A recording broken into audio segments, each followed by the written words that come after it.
Vinde, Espírito Santo, vinde por meio da poderosa intercessão do Imaculado Coração de Maria, vossa amadíssima esposa. Vinde, Espírito Santo, vinde por meio da poderosa intercessão do Imaculado Coração de Maria, vossa amadíssima esposa. Vinde, Espírito Santo, vinde por meio da poderosa intercessão do Imaculado Coração de Maria, vossa amadíssima esposa. Amém. Muito obrigada. Quem tiver com a palavra de Deus e quiser abrir, abra em Lucas, capítulo 1. A nossa igreja, ela é um presente para nós, né? Então, se a gente relembrar, nos últimos meses, em agosto, a igreja celebrou o mistério de Deus através das vocações, né? Então nós vimos aí, teve a questão do sacerdócio, das famílias. Então a igreja celebrou esse mistério. Em setembro nós celebramos o mistério de Deus através da palavra, né? A palavra, aprender a ler a Escritura, a entender que a palavra nos alimenta, nos sustenta, nos transforma, vai nos transformando. Nesse mês de outubro, nós vamos celebrar os mistérios de Deus através das missões. Então, o mês de outubro é o mês missionário, além de ser o mês do Rosário. Mas a missão é de todos nós. Todos nós, batizados, somos chamados a ser missionários. Mas missionário, antes de fazer, ele tem de ser. Eu falo que a missão mais difícil que a gente recebe é de ser discípulo, é de ser filho de Deus, né? Essa é a missão difícil. Então a gente vai começar a aprender a ser, porque todos nós que somos esse sonho de amor de Deus, Ele nos chamou à vida e nos chamou para uma única vocação. Qual é? Qual? A vocação de ser santos. Eu nem falo desse assunto, Filó. É a vocação de ser santo. A nossa grande tristeza na vida deveria ser de não sermos santos. Então, ser santo é fazer bem tudo aquilo que Ele nos convida a fazer aonde estivermos. Na família, no trabalho, na igreja, aonde estiver. Então, o próximo mês, o mês de novembro, a gente não celebra o dia de todos os santos. Tá vendo como é que tem uma sequência? A gente que não presta atenção. Mas nada é feito por acaso, né? Então, desperta para a missão, você é instruído. A gente é convocado para a missão para ser santo. É belíssimo isso, né? A gente que não presta atenção para levar na vida aquela correria, já todo mundo está preocupado com o Natal, não presta nem atenção, porque tem outras coisas aí acontecendo.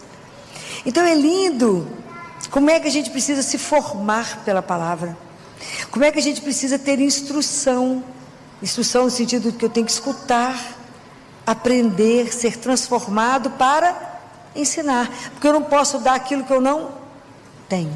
A boca fala o que o coração está cheio.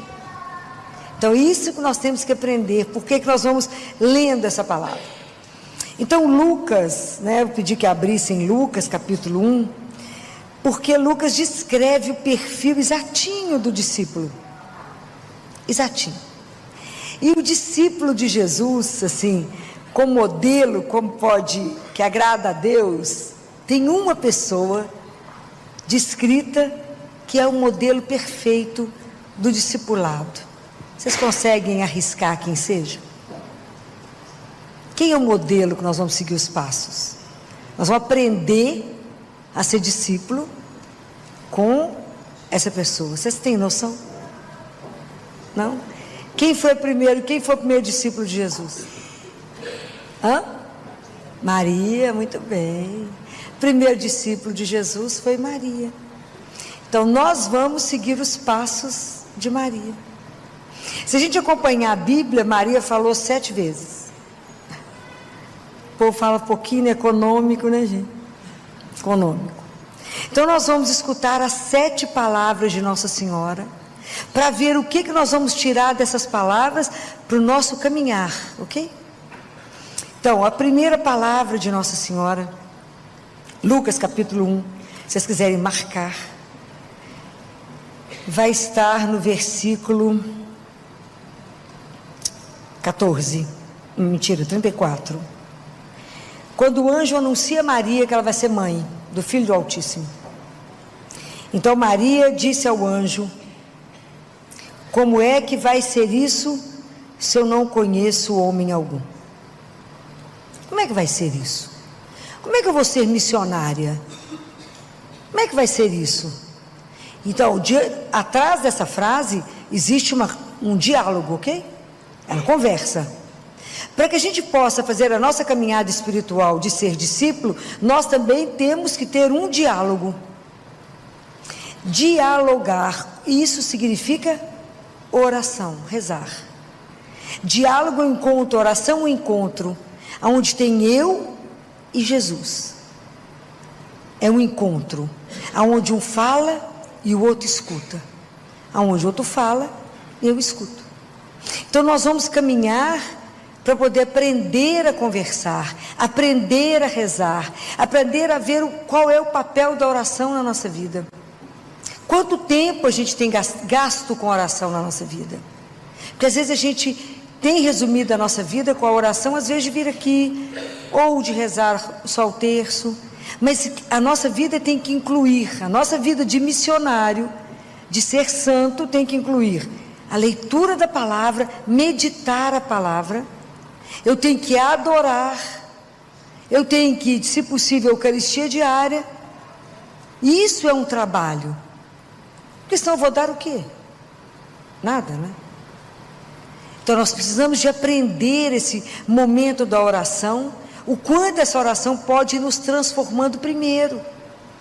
Essa é a grande palavra. Lembra que semana passada eu falei com vocês do fruto do sicômoro? O sicômoro é aquela árvore que dá um monte de fruto que não tem gosto de nada. Mas para ela ter gosto, antes de colher, ela tem que ser cortada. Não muda a substância, mas o suco vai transformando e dando gosto na fruta. Assim é a palavra na nossa vida. À medida que a gente vai escutando, que a gente vai fazendo dessa palavra um diálogo com o Senhor, a palavra vai nos transformando, vai dando gosto na nossa vida, né? A nossa vida passa a ser uma vida saborosa, uma vida que tem, a hora onde vocês chegam, vocês fazem diferença. Então, andar com Jesus, ser discípulo dele é tão interessante, que Jesus sempre estava se vocês lerem a palavra inteira, vocês vão ver que andava com Jesus 3 grupos. Estava Jesus, tinha uma multidão, tinha os discípulos e tinha os fariseus. Então, a multidão quer milagres e prodígios. Os discípulos se comprometeram com ele. E os fariseus criticavam. A gente precisa entender que no nosso caminho com Jesus, em qual desses grupos nós estamos? Porque às vezes a gente quer ser só a turma da multidão e só quer ver o milagre, né? E às vezes a gente só quer ver o milagre e não quer compromisso zero, né? Fala, não, vamos rezar, não, mas assim, não dá para você rezar para mim, né? A gente não quer o compromisso, não quer o sacrifício, mas eu vou ter que ler, vou ter que fazer isso todo dia, não como todo dia, reza todo dia, né? É o cuidar da vida espiritual, é o crescimento espiritual. Então esse é o primeiro ponto, né? Tanto que a gente precisa aprender com isso, em que momento eu estou, se eu estou querendo só um milagre, se de verdade eu quero me comprometer, eu quero prestar atenção em tudo que Nossa Senhora fez, porque eu quero seguir, eu quero de verdade ser discípulo de Jesus, ou se eu quero só criticar, eu nem entro no reino, nem deixo os outros entrar. O fariseu era assim, eles nem deixavam o povo entrar, Jesus falou isso com eles, vocês não entram, não deixam o povo entrar, de tanta confusão que vocês arrumam, de tanto obstáculo que vocês põem para que as pessoas possam chegar até ele. Então, vamos nos ver no caminho e falar em que ponto eu estou do meu caminho, em que grupo eu me enquadro. Então, primeiro a gente aprendeu que reza. O segundo, Maria fala, eu sou a serva do Senhor, faça-se em mim, segundo a tua palavra. Então, é o compromisso, né? Então, primeiro eu rezo, e depois que eu rezo, eu tenho uma prontidão em servir a Deus e ao irmão. Essa é a prontidão de São José. São José, então, a gente não achou uma palavra que ele falou, nada. Mas São José era aquela pessoa que parecia um atleta. Ele estava sempre atento. O atleta está sempre atento para o tiro, para o assovio, para o apito, para o que seja, porque ele sabia que tinha que se lançar. São José estava sempre pronto para fazer a palavra, para cumprir a vontade de Deus, sempre pronto.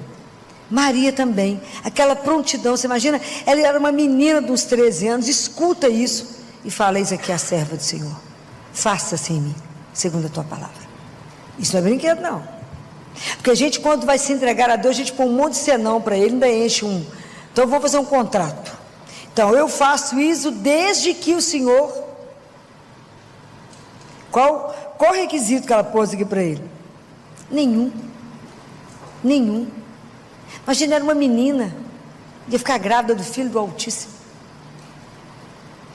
E ela obedeceu. Fico pensando que ela nem foi contar para José, e ela estava noiva, né, gente? Naquela época ela funcionava assim, o casamento era assim, e ela já estava prometida a José, só que eles assinavam um contrato.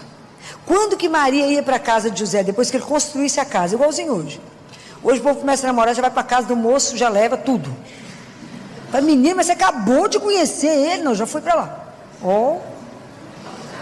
Não é assim. Primeiro ele constrói a casa, aí depois ela ia em procissão, ia os pais levando Maria, e os amigos, era o dia da festa, entregava ela lá, é igual hoje. Então Maria já estava prometida. Você imagina, ela não sabia como é que José ia entender isso, e ela teve que entregar tudo, porque uma razão, ela podia inclusive ser apedrejada, ela sabia da lei. A mulher que engravidasse antes de casar, ela era apedrejada até a morte. E ela sabia dos riscos. E ela não foi correndo atrás de José e falou: sabe o que aconteceu? Teve um anjo lá em casa. Não. Esperou Deus agir. Igualzinho a gente faz hoje. Esperou, né? Deus contar para José que era sério. A gente já teria colocado no Instagram, né? Imagina. Olha que loucura que já tinha sido isso. Imagina, gente, eu fui a escolhida. Igualzinho. Nó, aqueles filtros no rosto para aparecer, né? Um monte de luz, não, loucura. E ela caladinha: faça-se em mim segundo a tua palavra. Então primeiro eu vou rezar para escutar, e depois falar: faça-se, faça, Senhor, a vossa vontade na minha vida, aquilo que o Senhor me criou. Isso é o discípulo. E aí vocês viram a página, já entenderam que vocês têm que ter prontidão, entrega para estar à disposição do Senhor, né? Fico lembrando do coitado do Jonas. Deus falou: Jonas, vai lá para Nínive. Ele falou: sim, senhor. Entrou no navio, pegou o navio, trocou o contrato, foi para Tarsis. Obediente que sozinho, né? Vai para cá, Jonas. Sim, senhor. Foi para lá.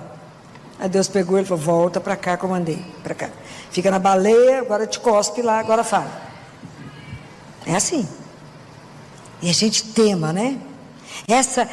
Essa docilidade de Maria, né? Fico imaginando que o Espírito Santo fez o que quis com ela. Imagina a docilidade de uma menina que fala: faça-se. Imagina. Porque ela não teve que falar assim para Deus uma vez. Fico imaginando o caminho dela. Teve um caminho de conversão, um caminho de entrega. Vocês imaginam, se eu fosse parar aqui para comentar com vocês todos os passos dela, que o objetivo não é esse, todos os passos de Maria, todo o aperto que ela passou. Eu penso demais nela andando no burrinho, no lombo de um burro para ter menino, já estava na hora de nascer. Isso aqui é transporte confortável, né? Choveu, aquelas estradinhas, ela andando com José, não tinha lugar para dormir, dormia no chão quantas vezes até chegar em Belém. Devia olhar para Deus Pai e falar: é assim mesmo, meu filho, seu menino aqui, vai dormir aqui mesmo? Imagina, eles eram 2 crianças, 2 meninos. Hoje a gente dá conta de uma gota de sacrifício, já está reclamando. Eu fico pensando muito assim, como é que foi todo esse processo. Quantas vezes ela disse sim a tudo sem ter. Ela não tinha um cortejo de anjo atrás dela, e ela não tinha nada por escrito, assinado, carimbado, nada. Foi o que o anjo falou e acabou. Isso é brinquedo, né? Então imagina o que a gente precisa aprender na nossa caminhada de fé. Por isso a oração, ela é tão fundamental para o segundo passo, que é a entrega. Porque é a oração que vai nos transformando. Quanto mais vezes eu comungar, mais eu serei transformada. Quanto mais vezes eu adorar, mais eu serei transformada. Vocês não tenham dúvida disso. A gente não vai fazer uma relação sólida com Jesus vendo ele de vez em quando. É diarinho. E aí Maria, o terceiro passo, a terceira palavra dela, é quando ela vai lá encontrar com Isabel. Que o anjo falou com ela que Isabel estava grávida. Então ela vai lá e encontra com Isabel e ela fala: a minha alma engrandece o Senhor, e o meu espírito exulta em Deus, meu Salvador. O quanto é difícil na nossa vida a gente aprender a agradecer a Deus por tudo que acontece. Em geral a gente agradece aquilo que é bom e reclama quando as coisas não saem do jeito que a gente quer. Quem reclama, clama duas vezes. Pensaram nessa palavra? Se eu reclamo, eu clamo duas vezes. Quem agradece, quem passa a ter gratidão, atrai graças e bênçãos para você e para sua família. Aquele que reclama, puxa o que não presta para sua casa. Guardem isso, que isso é bíblico. O murmurento atrai o que não precisa. Então, eu sei que não é fácil a caminhada com Deus, com Jesus, e aprender com Ele, aprender dessa relação, ser grato por tudo que Ele dá. Seja chuva, seja sol, seja alegria, seja tristeza, seja saúde, seja doença, a tudo dar graças. Ô luta! É um aprendizado na nossa vida não ser murmurento, mas aprender a ter gratidão. A gratidão não é uma coisa, uma virtude do ser humano. A gente é reclamão mesmo. Então aprender, ser transformado. Pensa na fruta que vai cair no suco para transformar. É isso, aprender a agradecer a Deus. Aprender a agradecer por tudo. Aprender a fazer da nossa vida uma ação de graças. Né? Maria, quando recebe a notícia, ela sai e vai em direção a Isabel para servir. Compreende? Então, ela já tinha escutado, ela ficou pronta, ela agradeceu e se colocou a serviço. O Rio Jordão, ele é chamado o Rio da Vida, porque por onde ele passa, onde ele vai desaguando, ele da Galileia para baixo, ele vai gerando vida, vegetação e peixe. E ele deságua, acaba no Mar Morto. É morto porque fica parado nele mesmo, ensimesmado. Ele só retém os minerais, ele não dá nada. Compreende? Às vezes na nossa vida a gente é ensimesmado, a gente não dá nem uma roupa velha rasgada, quanto mais uma palavra, quanto mais um alento a alguém, quanto mais um abraço a alguém. Então aqui a vida de Maria foi colocada a serviço. Nós estamos aqui para fazer da nossa vida uma ação de graças. Obrigada, Senhor, porque o Senhor me criou, cheio de dom e talento, e o que eu posso fazer com isso para o outro, para Deus e para o outro. É isso. Aprender a não reter, mas desaguar. E isso é belíssimo, né? Belíssimo. Então nós já aprendemos alguns passos com a Nossa Senhora. E o outro passo, a outra fala dela, está em Lucas, agora pula lá para o capítulo 2, no versículo 48, quando Nossa Senhora perde Jesus. Um dia muito fácil, né? Quando eles subiram a Jerusalém, e Jesus tinha 12 anos de idade, ele podia seguir Nossa Senhora ou podia seguir São José. E um achou que estava com o outro, depois que andaram, um dia descobre que ele não estava lá. Aí tem que voltar para procurar esse menino. Quando eles chegam no templo e encontram Jesus, essa frase de Nossa Senhora é um encanto que ela disse: olha que teu pai e eu, aflitos, te procurávamos. Ela começa assim: meu filho, por que agiste assim conosco? Olha que teu pai e eu, aflitos, te procurávamos. Então olha que interessante, quando a gente começa a ser transformado, a ser discípulo de Jesus, como é que o nosso olhar vai mudando. Então a gente aprende, Nossa Senhora que procurava pelo Filho que era Deus, então a preocupação com as coisas de Deus, mas ela tinha uma preocupação imensa com a preocupação de São José. José estava preocupado. Imagina, a grande protagonista ali depois de Jesus era ela. Ela podia ter chegado igual a gente chega, com o menino e falar: menino, te mato que você fez isso com sua mãe. Porque a mãe já chega arrebentando. Ela se colocou junto com José e falou: teu pai e eu. Ela não se colocou à frente dele. Aqui tem a unidade da família, unidade do casal. Não tem um na frente do outro, tem os dois. Teu pai e eu estávamos aflitos. Não colocou que a dor dela estava maior. Ela não fez que drama que a gente costuma fazer, né? Vocês vão ver quando eu for embora, eu vou largar vocês tudo para trás. Vocês vão sofrer, vocês vão ver o que é mãe, né? É assim que as mães falam. Vocês vão ver o que é perder uma mãe na vida, né? Aqui Maria não. Teu pai e eu estávamos aflitos. Então vocês imaginem de verdade a preocupação com o outro, o olhar para o outro. Não se colocou acima dele, junto dele. E isso é uma coisa para a gente poder prestar atenção, que de verdade a gente tem que se preocupar uns com os outros. De verdade, nós não somos melhores uns que os outros, somos todos irmãos. Então quando eu estou fazendo meu caminho de conversão, o outro me preocupa. Se eu vejo uma tristeza no olho do outro, eu tenho que estar atento para ver o que está acontecendo com o outro. Se eu vejo que a situação do outro está apertada, não me custa nada ajudar. Se eu vejo que aquela pessoa está sempre naquele lugar e não apareceu, eu ligo para saber o que houve. O que houve?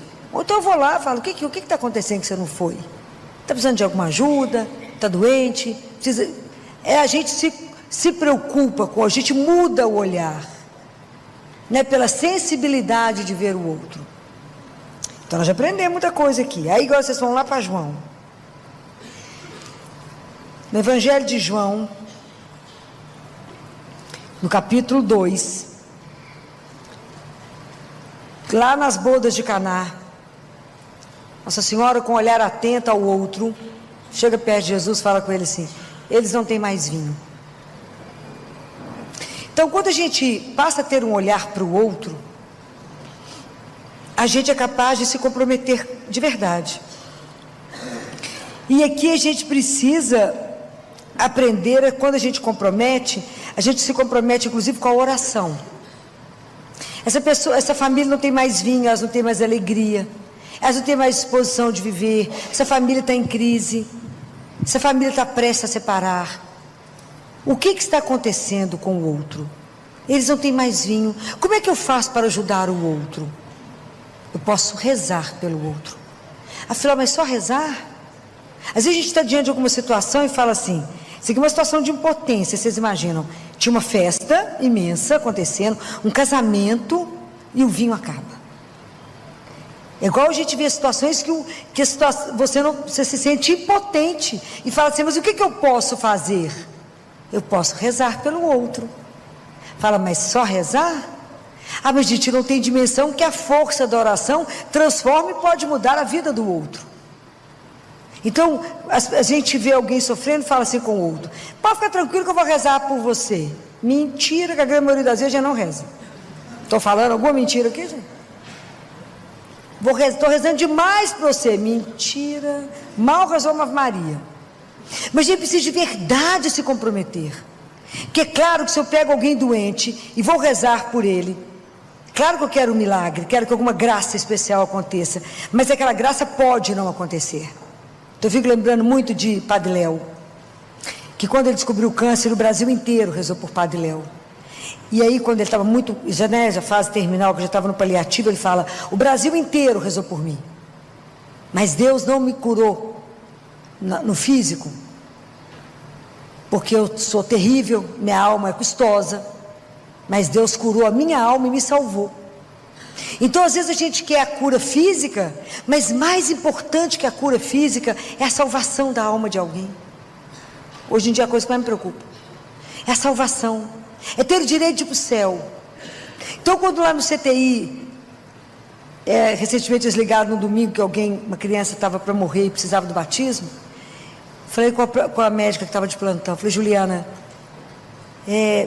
se a gente não pode devolver a saúde, então dá a essa criança o direito de ir para o céu, de voltar para casa. Então faça esse batismo direito para ele poder voltar para casa.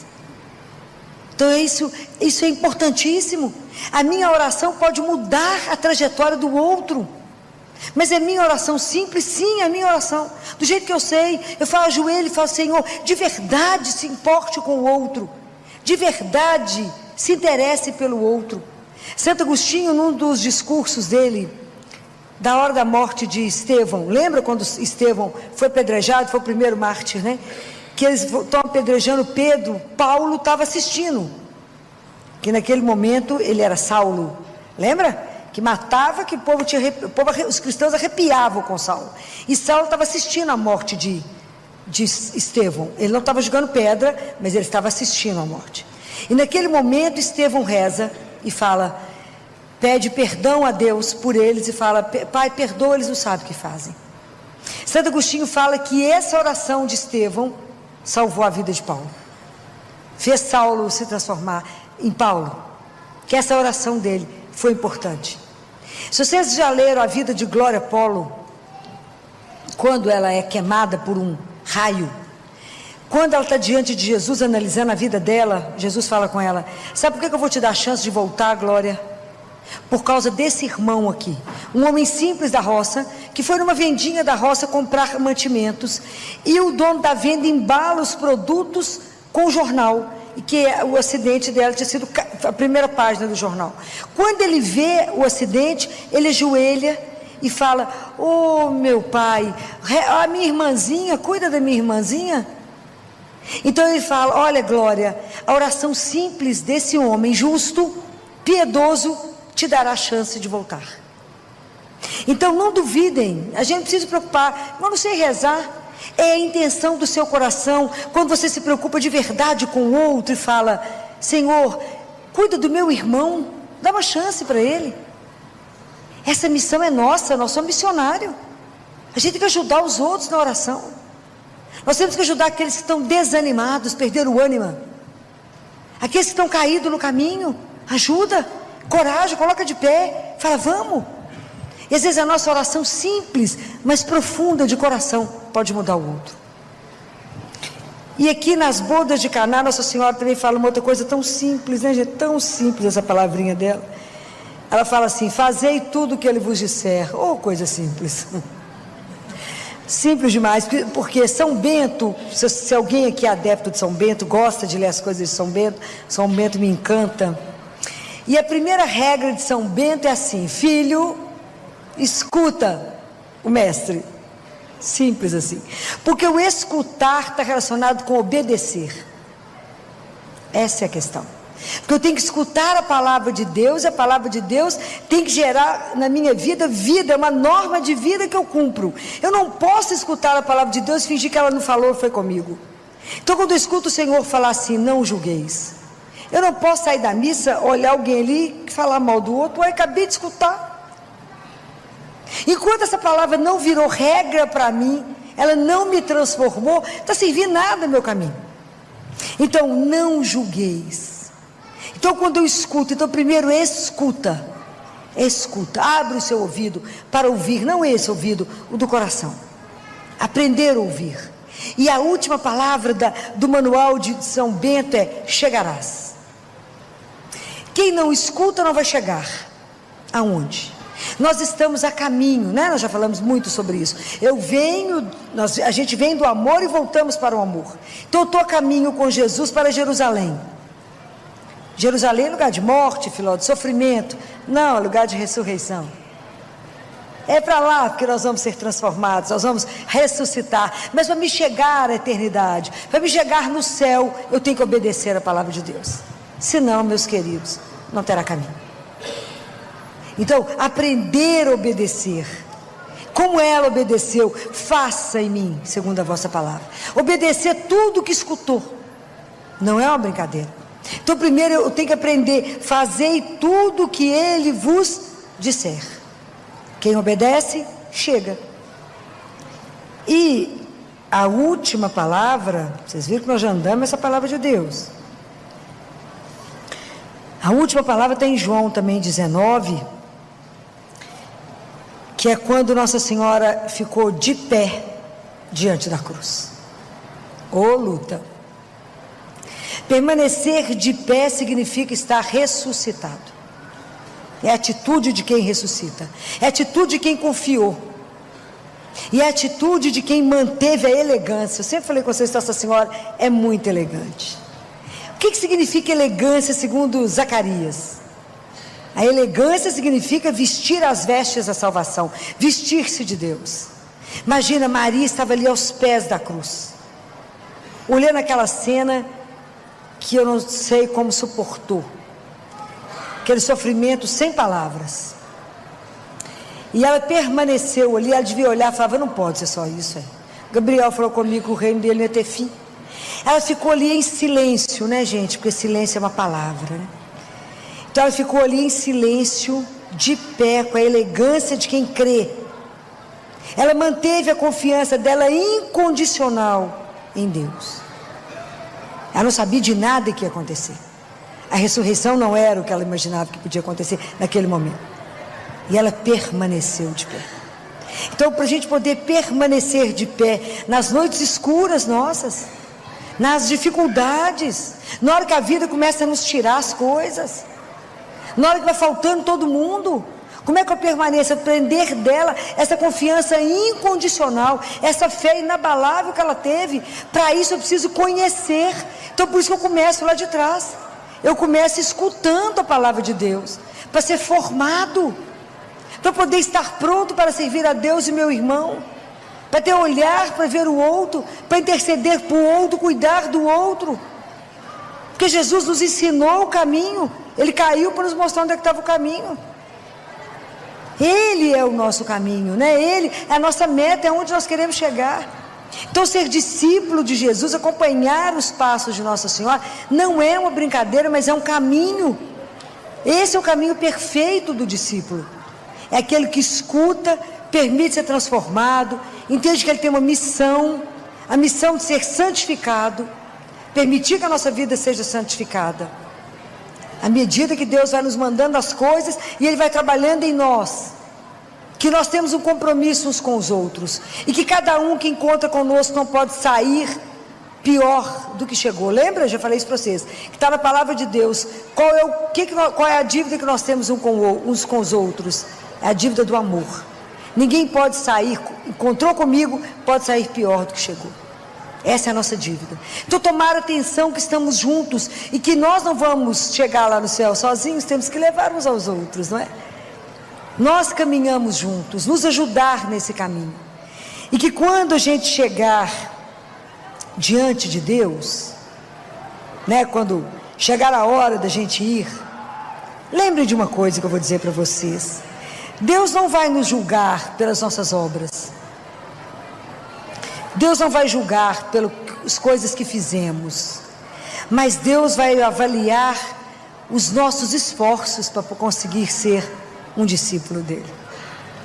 Ele vai avaliar as nossas dificuldades, Ele vai avaliar as nossas noites sem dormir, pensando em como fazer, o tempo que a gente ficou parado para poder ler, as nossas dificuldades até chegar na missa diária, as nossas dificuldades com a oração de todos os dias, as nossas dificuldades em cumprir todos os sacramentos, em cumprir a palavra dele até o fim.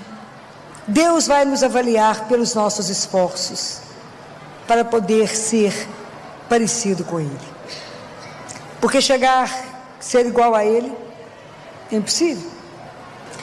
Mas nós temos que desejar. A nossa vida é sempre o encontro da graça com a liberdade. Eu falo: Senhor, eu quero ser um discípulo, eu não quero ser um fariseu que vai só criticar, eu quero de verdade ser transformado, eu quero de verdade. Então me ajuda, é o meu desejo da graça, da liberdade com a graça. Me conceda a graça por intercessão de Maria Santíssima. Que Nossa Senhora, né, nossa mãe das graças, Nossa Senhora das graças, possa interceder junto a Jesus na vida de cada um de nós nessa noite. Fala: olha lá, Jesus, quantos já acordaram para a consciência de que são missionários, e da vocação de todos de serem santos. E que ela nessa noite possa olhar para cada um de nós e dizer a Ele cada graça espiritual que nós estamos precisando e que nem a gente sabe, porque nós não somos capazes nem de saber o que a gente precisa para a nossa caminhada, mas ela, como nossa mãe, sabe de tudo que a gente precisa para a gente poder ser discípulo de Jesus e no final falar igual São Paulo, né? Combati o bom combate, guardei a fé, e agora eu vou receber de Deus a coroa imperecível, porque acreditei naquele que é o meu Senhor e que tudo pode.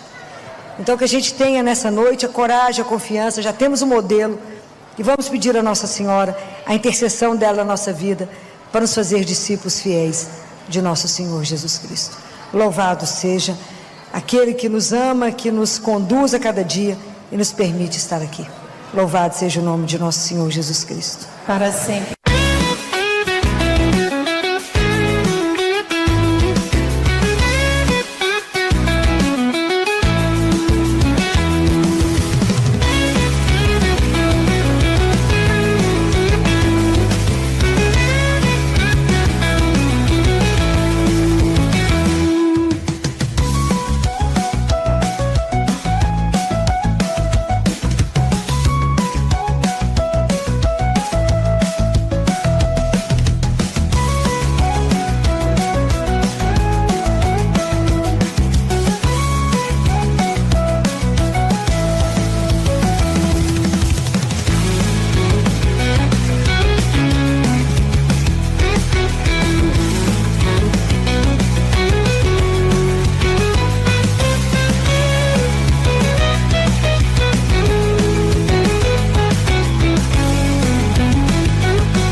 E aí, quando ele estava muito, já fase terminal, que já estava no paliativo, ele fala: o Brasil inteiro rezou por mim, mas Deus não me curou no físico, porque eu sou terrível, minha alma é custosa, mas Deus curou a minha alma e me salvou. Então, às vezes a gente quer a cura física, mas mais importante que a cura física é a salvação da alma de alguém. Hoje em dia a coisa que mais me preocupa é a salvação, é ter o direito de ir para o céu. Então, quando lá no CTI, recentemente eles ligaram no domingo que uma criança estava para morrer e precisava do batismo, falei com a médica que estava de plantão, falei: Juliana, se a gente não pode devolver a saúde, então dá a essa criança o direito de ir para o céu, de voltar para casa. Então faça esse batismo direito para ele poder voltar para casa. Então isso é importantíssimo.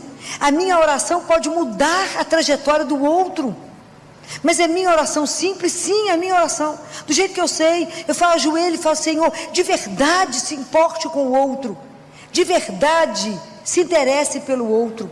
Santo Agostinho, num dos discursos dele, da hora da morte de Estevão, lembra quando Estevão foi apedrejado, foi o primeiro mártir, né? Que eles estão apedrejando Pedro, Paulo estava assistindo, que naquele momento ele era Saulo, lembra? Que matava, que os cristãos arrepiavam com Saulo, e Saulo estava assistindo a morte de Estevão. Ele não estava jogando pedra, mas ele estava assistindo a morte. E naquele momento Estevão reza e fala, pede perdão a Deus por eles e fala: Pai, perdoa, eles não sabem o que fazem. Santo Agostinho fala que essa oração de Estevão salvou a vida de Paulo, fez Saulo se transformar em Paulo, que essa oração dele foi importante. Se vocês já leram a vida de Glória Polo, quando ela é queimada por um raio, quando ela está diante de Jesus analisando a vida dela, Jesus fala com ela: sabe por que eu vou te dar a chance de voltar, Glória? Por causa desse irmão aqui, um homem simples da roça, que foi numa vendinha da roça comprar mantimentos, e o dono da venda embala os produtos com o jornal, e que o acidente dela tinha sido a primeira página do jornal. Quando ele vê o acidente, ele ajoelha e fala: oh meu pai, a minha irmãzinha, cuida da minha irmãzinha. Então ele fala: olha, Glória, a oração simples desse homem justo, piedoso, te dará a chance de voltar. Então não duvidem, a gente precisa se preocupar, mas não sei rezar, é a intenção do seu coração, quando você se preocupa de verdade com o outro e fala: Senhor, cuida do meu irmão, dá uma chance para ele. Essa missão é nossa, nós somos missionários, a gente tem que ajudar os outros na oração. Nós temos que ajudar aqueles que estão desanimados, perderam o ânimo, aqueles que estão caídos no caminho, ajuda, coragem, coloca de pé, fala: vamos. E às vezes a nossa oração simples, mas profunda de coração, pode mudar o outro. E aqui nas bodas de Caná, Nossa Senhora também fala uma outra coisa tão simples, né, gente? Tão simples essa palavrinha dela. Ela fala assim: fazei tudo o que ele vos disser. Oh, coisa simples. Simples demais, porque São Bento, se alguém aqui é adepto de São Bento, gosta de ler as coisas de São Bento me encanta. E a primeira regra de São Bento é assim: filho, escuta o mestre. Simples assim, porque o escutar está relacionado com obedecer. Essa é a questão, porque eu tenho que escutar a palavra de Deus, e a palavra de Deus tem que gerar na minha vida, é uma norma de vida que eu cumpro. Eu não posso escutar a palavra de Deus e fingir que ela não falou, foi comigo. Então quando eu escuto o Senhor falar assim: não julgueis, eu não posso sair da missa, olhar alguém ali e falar mal do outro. Eu acabei de escutar. Enquanto essa palavra não virou regra para mim, ela não me transformou, não está servindo nada no meu caminho. Então não julgueis. Então quando eu escuto, então primeiro escuta, abre o seu ouvido para ouvir, não esse ouvido, o do coração, aprender a ouvir. E a última palavra do manual de São Bento é: chegarás. Quem não escuta não vai chegar. Aonde? Nós estamos a caminho, né? Nós já falamos muito sobre isso. A gente vem do amor e voltamos para o amor. Então eu estou a caminho com Jesus para Jerusalém. Jerusalém é lugar de morte, Filó, de sofrimento. Não, é lugar de ressurreição. É para lá que nós vamos ser transformados, nós vamos ressuscitar. Mas para me chegar à eternidade, para me chegar no céu, eu tenho que obedecer a palavra de Deus. Senão, meus queridos, não terá caminho. Então, aprender a obedecer. Como ela obedeceu, faça em mim, segundo a vossa palavra. Obedecer tudo que escutou.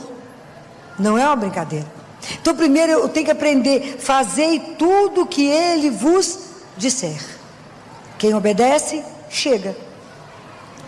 E a última palavra, vocês viram que nós já andamos essa palavra de Deus. A última palavra está em João também 19, que é quando Nossa Senhora ficou de pé diante da cruz. Ô luta! Permanecer de pé significa estar ressuscitado. É a atitude de quem ressuscita, é a atitude de quem confiou, e é a atitude de quem manteve a elegância. Eu sempre falei com vocês que Nossa Senhora é muito elegante. O que significa elegância segundo Zacarias? A elegância significa vestir as vestes da salvação, vestir-se de Deus. Imagina, Maria estava ali aos pés da cruz, olhando aquela